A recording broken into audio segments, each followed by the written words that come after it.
주는 내 아버지 나는 자녀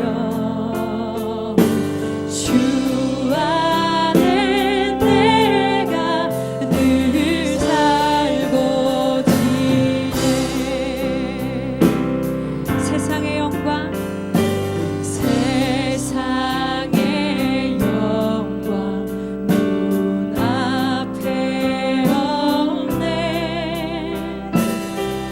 언제나 주님은 나의 기여 주님만 내 안에 계시오니 영원한 주님 참 귀하셔라 목소리 높여 고백하겠습니다. 영원한 주님 영원한 주님 내 승리의 주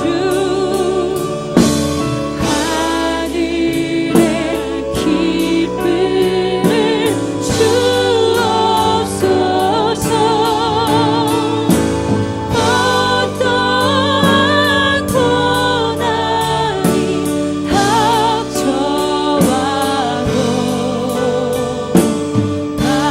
만유의 주여 소망되소서 다시 한 번 더 고백합시다. 영원한 주님 영원한 주님 내 승리의 주 하늘의 기쁨을 주옵소서 어떠한 고난이 닥쳐와도 만유의 주여 소망되소서 다시 한 번 더 고백합시다. 영원한 주님 영원한 주님 내 승리의 주 하늘의 기쁨을 주옵소서 어떠한 고난이 닥쳐와도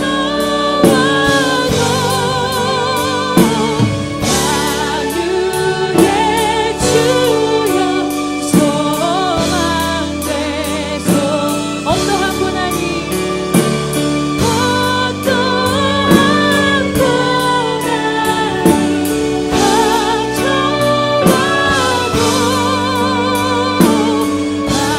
만유의 주여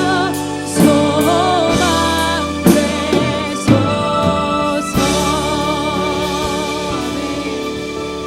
이 시간 우리 말씀 듣기 전 기도하겠습니다. 밭에 감추인 부활을 발견하듯 하나님 말씀 속에 감추인 신비한 보물 같은 은혜와 하늘의 기쁨을 풍성히 누릴 수 있게 해달라고 굳은 마음이 아닌 부드러운 마음으로 하나님의 말씀을 우리 마음밭에 새길 수 있도록 성령님 인도하여 달라고 이 시간 간절히 기도하며 나아가겠습니다.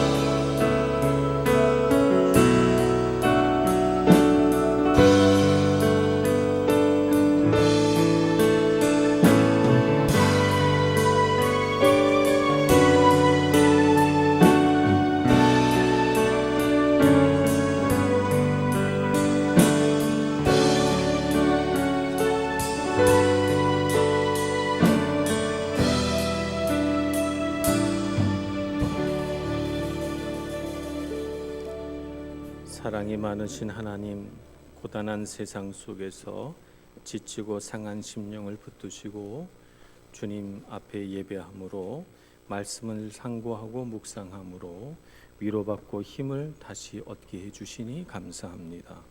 우리 인생의 모든 기쁨, 우리 인생의 모든 평안이 주님 손 안에 있음을 알고 지혜로운 자가 되어 주님께 의지하는 사람 되게 하여 주시옵소서.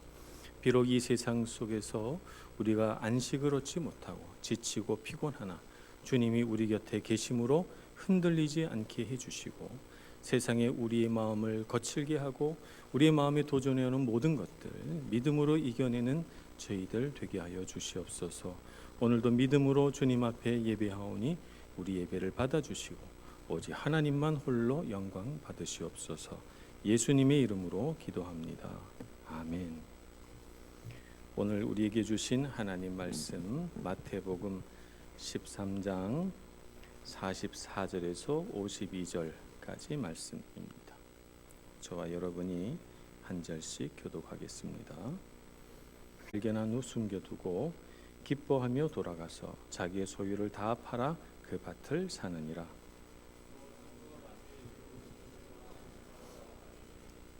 극히 값진 진주 하나를 발견하며 가서 자기의 소유를 다 팔아 그 진주를 사느니라.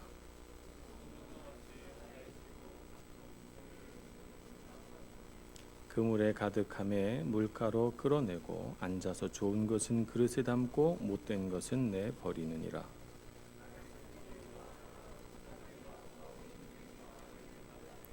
풀무불에 던져 넣으리니 거기서 울며 이를 갈리라. 다 같이 예수께서 이르시되 그러므로 천국의 제자된 서기관마다 마치 새 것과 옛 것을 그 곳간에서 내오는 집주인과 같으니라. 아멘. 한 농사꾼이 다른 사람의 밭을 갈기 위해서 고용이 됐습니다. 밭을 열심히 갈던 중에 쟁기가 부딪혀서 쨍그렁 소리가 나는 것을 알고 흙을 털어보니까 그 안에 보물상자가 있는 것입니다. 누군가가 숨겨둔 것이죠. 고대에는 은행이 없었기 때문에 전쟁이 일어나거나 혹은 소요가 일어나거나 그러면 자기 소유를 지킬 방법이 없습니다. 그래서 고대 사회에서는 가장 좋은 은행이 땅이에요. 그래서 밭이나 혹은 집 마당이나 이런 데를 파고 땅 속에다가 금화라든지 보석이라든지 이런 것들을 상자에 넣어서 묻어두는 것이죠. 그래서 종종 그렇게 주인을 잃어버린 보물상자들이 땅 속에서 발견되곤 했던 것입니다. 그래서 이 부딪힌 상자를 열어보니 그 안에 보화가 가득합니다. 그래서 이 농사꾼이 어떻게 합니까? 흙으로 잘 덮어두고 집으로 돌아와서 자기 삶의 모든 소유를 다 정리해서 다 팔아서 그 값을 가지고 가서 밭 주인에게 이 밭을 얼마에 팔겠느냐 이렇게 물어보는 것이죠. 그래서 얼마든지 얼마나 값을 비싸게 불러도 그 밭을 사면 그 사람은 유익인 거죠. 말하자면 소위 우리가 인생의 대박을 한국 사람들 참 많이 바랍니다만 인생의 대박이 터진 사람의 이야기입니다. 그래서 이 사람의 마음이 어떻습니까? 삶이 극적으로 역전되어서 마음이 기쁘고 감격스럽고 떨리고 감사가 넘치는 것이죠. 천국은 이와 같이 우리 인생의 대박 사건이다 이렇게 볼 수가 있습니다. 누구나 이렇게 인생의 큰 기쁨을 얻기를 원합니다만 이 사람은 노력도 하지 않고 수고도 하지 않고 엄청난 재산을 자기가 얻게 됩니다. 다 은혜죠. 자기가 노력해서 얻은 것이 아니니 은혜입니다. 이와 같이 보화를 발견한 사람의 마음이 천국이다. 이렇게 예수님은 설명하고 있는 것입니다. 인생에 이렇게 놀라운 일들이 벌어지면 그 사람의 마음이 얼마나 감사가 넘치고 기쁨이 넘치고 감격스럽겠어요? 그런 삶을 살아가는 마음이 천국과 같아. 이렇게 말씀하고 있는 것입니다. 이런 감격과 기쁨 속에서 그는 자신의 모든 삶의 가치를 이 보화를 위해서 아낌없이 투자합니다. 값진 진주를 발견한 상인도 마찬가지입니다. 이 상인은 오랫동안 좋은 진주를 사고자 해서 찾아다녔습니다.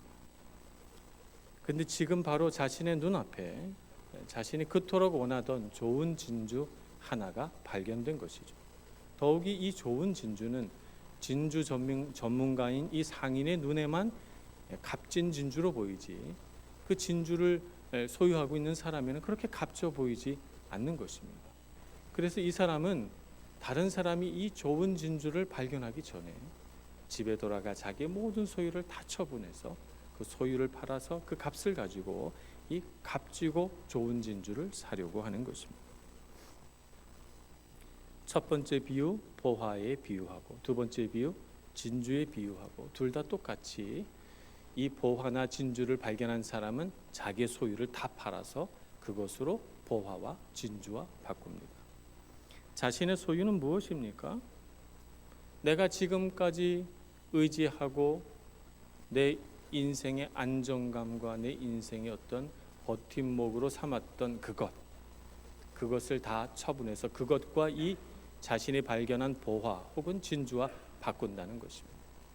내가 전에는 내 인생의 안정감과 내 인생의 기쁨을 내가 갖고 있는 이 소유에 가지고 있었는데, 이제 그것을 무엇으로 바꾸려고 하는 것입니까?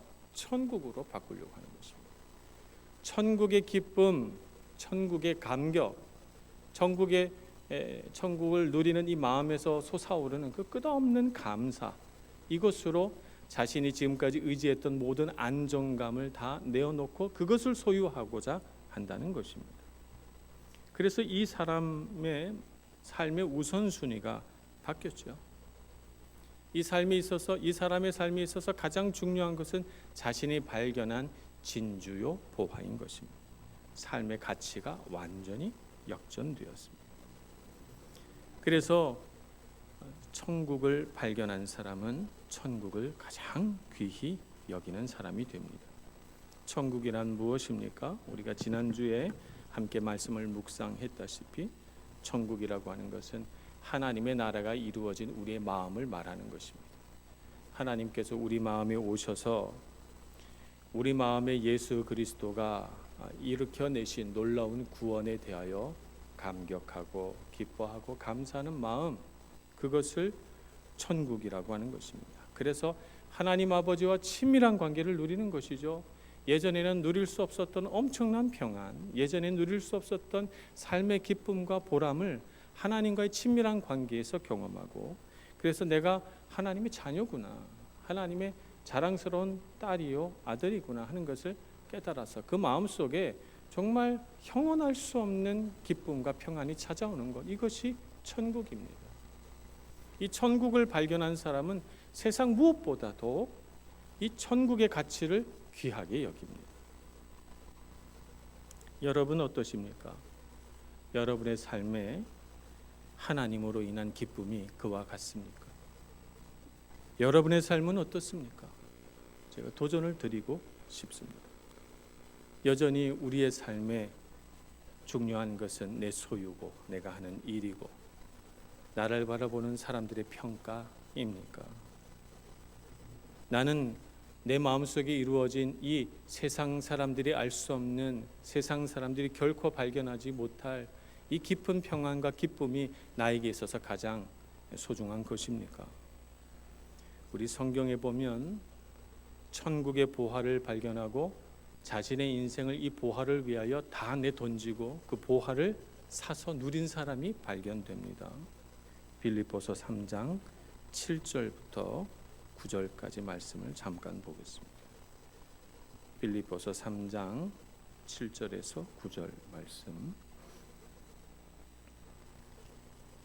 그러나 무엇이든지 내게 유익하던 것을 내가 그리스도를 위하여 다 해로 여길 뿐더러 또한 모든 것을 해로 여김은 내 주 그리스도 예수를 아는 지식이 가장 고상하기 때문이라. 내가 그를 위하여 모든 것을 잃어버리고 배설물로 여김은 그리스도를 얻고 그 안에서 발견되려 함이니 내가 가진 의는 율법에서 난 것이 아니요 오직 그리스도를 믿음으로 말미암은 것이니 곧 믿 하나님께로부터 난 의라. 아멘. 그러니까 사도 바울은 이전에 자기가 살던 삶을 다 가치 없는 것, 배설물 같이 여긴다는 거예요. 정말 내 삶에 가장 귀한 것은 예수 그리스도로 인한 구원의 기쁨이요, 주 예수 그리스도를 아는 지식이 가장 소중하고 가치로운 것으로 여겨졌다는 말입니다. 그래서 자신의 인생을 주를 위하여 내던졌어요. 자신의 삶에서 가장 가치로운 것이 예수님 되게 했던 것이죠. 그래서 그가 지금까지 쌓아왔던 모든 명성, 그가 쌓았던 모든 지식, 그가 이루었던 모든 부귀 영화들을 다 내어 던지고, 그리스도를 얻기 위하여, 그리스도를 얻는데 조금이라도 방해가 되는 것이 있다면 다 내어 던지고 예수 그리스도를 얻고자 평생을 헌신한 사람이 된 것입니다. 그런 삶을 살아서 사도 바울은 기쁘죠. 참 기쁩니다. 우리 빌립보서를 기쁨의 서신이다 이렇게 말합니다. 그 이유가 무엇입니까? 기뻐하라. 기뻐하라는 말이 계속 반복되고 있기 때문이죠. 우리의 삶에서 예수 그리스도로 인한 기쁨이 최고로 기쁜 기쁨이 되기를 소원합니다. 우리가 이 세상에서 누리는 것들, 많은 것들이 쉽게 지나가는 것들입니다. 그 쉽게 지나가 버리고 허무한 것들을 위하여 내 귀중한 삶의 에너지, 시간과 열정을 쓰지 마시고 예수를 위하여, 예수님으로 인한 기쁨을 얻기 위하여 헌신할 수 있는 저와 여러분 되기를 소원합니다. 사도 바울은 그랬지만 반면에 그렇지 못한 사람도 있었습니다. 마태복음 19장 21절, 22절에는 예수님께 나와왔던 한 청년의 이야기를 담고 있습니다. 이 청년은 부자였고 하나님을 잘 믿고자 애쓴 사람이었습니다.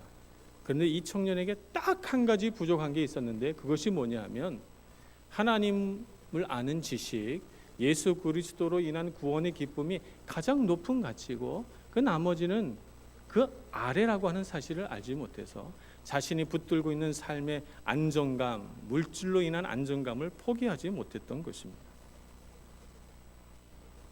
이 청년이 묻습니다. 이 모든 것을 내가 지키어 싸운데 아직도 무엇이 부족하나이까 물으니까 예수께서 이렇게 대답하십니다. 마태복음 19장 21절입니다. 예수께서 이르시되 내가 온전하고자 할진대 가서 내 소유를 팔아 가난한 자들에게 주라. 그리하면 하늘에서 보화가 내게 있으리라.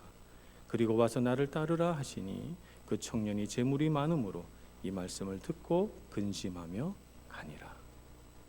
주님 앞에서 자신의 삶의 가치들, 우선순위를 바로 세우지 못한 안타까운 한 청년의 이야기가 그려져 있는 것입니다. 우리는 무엇에 가치를 두고 살아가고 있습니까? 하나님과의 온전한 관계에 가치를 두고 있습니까? 예수 그리스도로 인한 마음의 충만한 기쁨에 우리 삶의 가치가 있습니까? 우리는 날마다 예수 그리스도로 인한 구원의 감격을 누리고 있습니까? 많은 사람들이 세상적인 가치에 우리의 우선순위를 두고 있는 것입니다. 나의 소유, 나의 소유는 내 것이 아닙니다. 우리가 이 땅에서 가지고 쓰고 내 이름으로 다 해놓고 살지만 언젠가 우리가 이 세상을 떠나는 날 하나도 가져가지 못하고 다 내어놓고 주님께 드리고 갑니다. 누가 쓸지 알지 못하는 것이죠. 그런데도 우리는 열심히 내 소유가 더 많아지게 하려고 합니다. 우리의 기쁨을 거기에 두면 우리는 우리의 소유를 가지고 자꾸 비교하게 되고 경쟁하게 되고 소유의 많고 적음에 따라서 우리의 기분과 감정도 출렁거리고 우리 인생의 가치도 올라갔다 내려갔다 함으로써 우리 마음에는 많은 갈등과 아픔과 상처를 갖게 되는 것입니다. 이 세상 나의 소유, 내가 갖고 있는 소유는 결코 나에게 기쁨을 주지 못합니다. 오히려 나의 감정을 출렁내게 할 뿐이죠. 내가 하는 일에 가치를 두고 살아가면 내가 잘하고 있다고 생각하면 가치가 올라가고 내가 무언가 일을 잘 못하게 되면 내 가치는 내려갑니다. 그래서 이 또한 우리의 감정과 우리 안의 기쁨을 사라지게 하는 한 요인입니다. 어떤 때는 우쭐해서 내가 대단히 가치로운 사람처럼 느끼다가 어떤 때 내가 일을 잘 못하거나 실패하면 나는 대단히 무가치한 사람처럼 느껴져서 한없이 밑으로 빠져 들어가는 것입니다. 그러니 어찌 내가 하는 일, 내가 수고하는 것이 나에게 기쁨을 줄 수 있겠습니까? 이것이 어떻게 우리에게 진정한 가치가 될 수 있겠습니까? 나에 대한 다른 사람의 평가, 다른 사람들이 나를 어떻게 보나, 그래서 칭찬받기 위해서 열심히 관계 안에서 수고하고 헌신할 때, 어떤 때는 우리가 칭찬도 듣고 참 좋은 사람이라는 평가도 듣지만 그렇지 못할 때도 있어요. 내가 열심히 수고했지만 배반당할 때도 있고, 때로는 까닭없이 비난받을 때도 있고, 살다 보면 내가 실수해서 그 실수로 인하여서 많은 비판을 받을 때도 있게 되는 것입니다. 다른 사람들이 우리에 대해서 갖고 있는 평가는 늘 변합니다. 그 사람들의 주관적인 감정과 생각에 따라서 늘 변합니다. 다른 사람의 평가에 가치를 두는 사람은 사람들이 나를 두고 어떻게 얘기하느냐에 따라서 감정이 춤을 춥니다. 이러한 세상적인 가치, 나의 소유나 나의 일이나 나에 대한 다른 사람들의 평가는 우리에게 진정한 만족과 기쁨을 주지 못합니다. 우리에게 정말 기쁨을 주고 우리에게 변함없는 평안과 만족감을 주는 것은 하나님 아버지께서 우리와 관계 맺는 방식입니다. 그 아들 예수 그리스도를 우리에게 주시고, 우리가 아직 죄인 되었을 때에, 우리가 죄인인지도 알지도 못하던 그때 우리를 위하여 죽으시고, 우리가 예수 그리스도를 붙들고 믿기만 하면 그로 인한 해방과 자유와 기쁨과 영생의 생명을 주시니 얼마나 감사한 일입니까? 내게 그런 자격이 있습니까? 나는 그런 자격도 없고 능력도 없는 사람인데, 나를 그토록 사랑하신 하나님의 그 고귀한 사랑을 알게 될 때, 나는 하나님의 사랑만큼 가치가 있구나 하는 것을 알게 됩니다. 이것은 흔들리지 않아요. 이 세상에서 내가 소유를 많게 갖게 되든 적게 갖게 되든 하나님께서 나에게 갖고 있는 이 사랑의 가치는 변하지 않습니다. 그래서 그 하나님의 사랑으로 인해서 우리는 평안을 누리고 기쁨을 누리게 되는 것이죠. 여기에 삶의 우선순위, 삶의 가치를 두고 이것이 얼마나 귀한 것인가 하는 것을 아는 사람이 보화를 발견한 사람입니다. 이 세상 많은 사람들이 우리 인생의 보화가 거기에 있는 줄 모르고, 하나님과의 관계, 예수 그리스도로 인한 구원의 기쁨이 있는 줄 모르고 세상 헛된 일을 쫓아서 만족하고 기뻐하려고 헛된 수고를 얼마나 많이 하는지 모릅니다. 우리는 그렇게 살지 말아야 되겠습니다. 보화를 발견한 농부와 같이, 좋은 진주를 발견한 상인과 같이 하나님 나라의 귀한 일들을 마음에 품고 주님 때문에 행복하고 주님으로 인하여 감사하는 삶을 살아가는 저와 여러분 되기를 소망합니다. 우리가 어떤 삶을 사느냐 하는 것은 결국에는 이 세상 끝에 가서 평가를 받게 됩니다. 오늘 그물의 비유는 그와 같은 사실을 우리에게 잘 알려줍니다. 가라지의 비유와 비슷하죠. 그물로 고기를 잡아서 좋은 물고기와 나쁜 물고기를 골라냅니다. 성경에 따르면 비늘이 있고 지느러미가 있는 물고기는 좋은 물고기, 비늘도 없고 지느러미도 없이 매끈매끈한 물고기는 부정한 물고기, 이렇게 고르게 되어 있습니다. 그러니 아마 예수님께서 그 말씀을 하시고 좋은 물고기, 못된 물고기 이렇게 고른다고 말씀하시는 것 같아요. 그러니까 세상 끝이 이르면, 추수 때가 이르면 하나님께서 심판하시는데 의인 중에서 악인들을 그와 같이 골라낸다는 것입니다. 악인 중에서 의인을 골라내는 것이 아니고 의인 중에서 악인을 골라냅니다. 그러니까 이 말씀은 무슨 뜻입니까? 우리 눈에 보기에는 우리가 이 세상을 살아갈 땐 다 의인 같은데 그 중에 악인도 있다는 것입니다. 그래서 하나님께서 골라내신다는 것이죠. 세상 끝날이 되면. 그러니까 우리가 살아가는 세상은 다 의인처럼 이렇게 위선하고 가리고, 의인들 중에 악인도 섞여서 신앙생활을 이 세상에서 함께 살아가기 때문에 우리가 알지 못해요. 그래서 사람 때문에 속을 수 있고 사람 때문에 잘못된 길 갈 수 있습니다.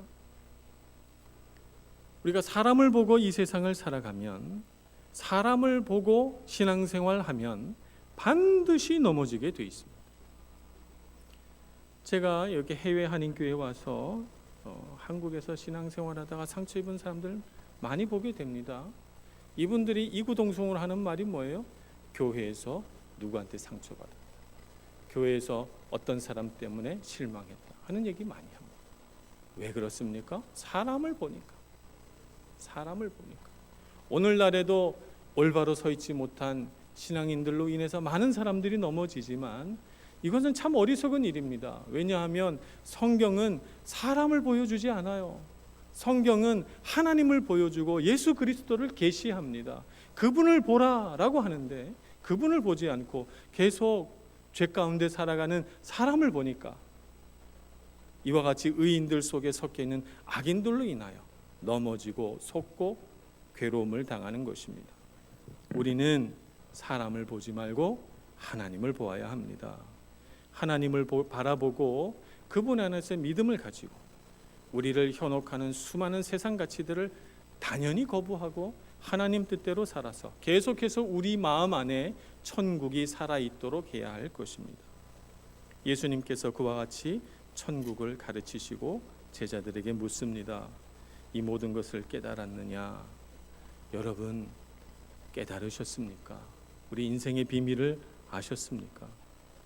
제자들은 이 예수님의 질문에 그러하오이다 라고 참 순박하고도 착하게 대답합니다. 다 이해했다는 것입니다. 예수께서 이렇게 마지막으로 말씀하십니다. 그러므로 천국의 제자된 서기관마다 마치 새 것과 옛 것을 그 곳간에서 내오는 집주인과 같으니라. 보화를 발견해서 값진 진주를 발견해서 곳간에 가득가득 쌓아놓고 그 곳간을 오고 가면서 때로는 새 것을 가져오고 때로는 옛 것을 가져오며 살아가는 집주인처럼 풍요로운 삶을 살아가도록 하라라고 하는 것입니다. 어떤 사람이 천국의 제자된 서기관. 서기관은 하나님의 말씀을 필사하는 사람입니다. 오늘날처럼 인쇄기가 없었던 때이니까 모든 말씀을 다 필사를 했어요. 그러니까 성경 말씀을 기뻐하고 즐거워하고 말씀에 헌신된 사람이 아니면 서기관 못합니다. 그러니까 천국의 제자된 서기관이란 말씀을 기뻐하고 말씀을 즐거워하고 말씀 안에서 참 제자 되기를 결단해서 말씀을 볼 때마다 마음의 천국이 이루어지는 사람은 천국의 보화를 곳간에 가득 쌓아놓고 그 곳간을 오고 가면서 때로는 새 것을 때로는 옛 것을 구약 성경을 통해서 신약 성경을 통해서 말씀을 깨닫고 그것으로 인하여 기뻐하고 만족하게 된다는 것입니다.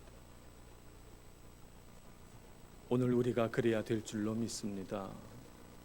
말씀을 깊이 묵상하고 말씀 안에서 진리를 마음에 담아 행복하고 기쁜 삶을 살아가시고 우리 곳간에 보화가 가득해서 성경 안에 나를 향한 하나님의 말씀과 지혜가 가득해서 성경을 볼 때마다 참 부자다. 나는 왜 이렇게 부자일까? 기쁘고 행복하게 살아가는 저와 여러분 되기를 간절히 소원합니다. 기도하겠습니다. 자비로우신 하나님, 우리는 참 연약해서 세상을 살면서 그릇된 가치를 쫓고 허무한 것을 따라갈 때가 참 많이 있습니다. 하나님, 우리로 하여금 천국의 보화를 볼 줄 아는 영적인 분별력을 주시고 주님의 말씀 안에 담겨진 귀한 보화를 우리 마음에 담아 기뻐하고 즐거워하고 또 평안하며 감사를 누리는 저희들 되게 하여 주시옵소서. 우리 마음에 있는 세상의 가치를 쫓고자 하는 모든 그릇된 생각들 다 내려놓게 해주시고 주님께서 가장 귀한 분이심을 깨달아 삶의 우선순위를 잘 세울 수 있는 저희들 되게 하여 주시옵소서. 예수님의 이름으로 기도합니다. 아멘. 찬양하겠습니다.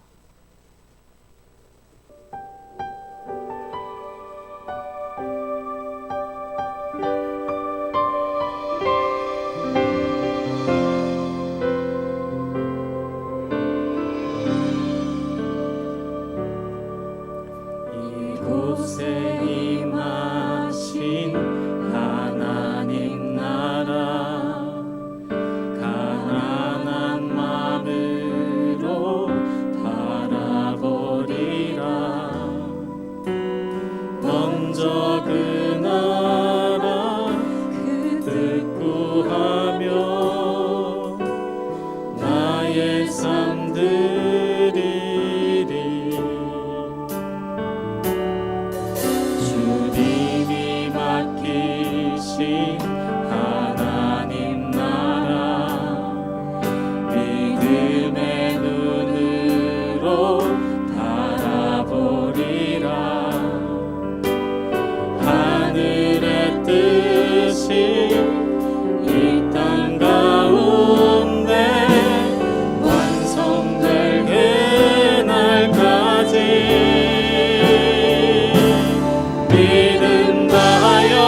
기도하겠습니다. 주님, 우리가 이 세상을 살아가는 모든 가치를 하나님께 두게 하여 주시옵소서.